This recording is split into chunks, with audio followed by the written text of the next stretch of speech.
लाड़वाई से नाज़रीन खे ख़बर ॾींदालू त यूनियन काउंसिल पाड़मरी जे चेयरमैन अब्दुल कादर सुमरो पारां पाकिस्तान पीपल्स पार्टी ज़िला बदीन जे general secretary doctor Sajjad Chandio सां मुलाक़ात कई। उन मौक़े ते मुख़्तलिफ़ मामलनि ते बहस बि थियो ऐं मुख़्तलिफ़ तरक़ियाती कमनि बाबति ॼाण ॾिनी।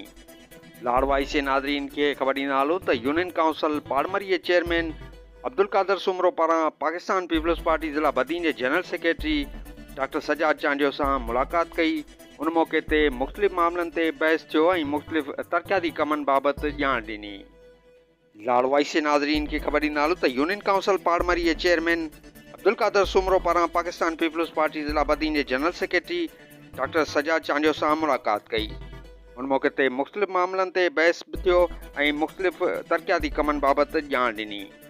लाड़वाई से नाज़रीन खे ख़बर ॾींदालू त यूनियन काउंसिल पाड़मरी जे चेयरमैन अब्दुल कादर सुमरो पारां पाकिस्तान पीपल्स पार्टी ज़िला बदीन जे general secretary doctor Sajjad Chandio सां मुलाक़ात कई। उन मौक़े ते मुख़्तलिफ़ मामलनि ते बहस थियो ऐं मुख़्तलिफ़ तरक़ियाती कमनि बाबति ॼाण ॾिनी।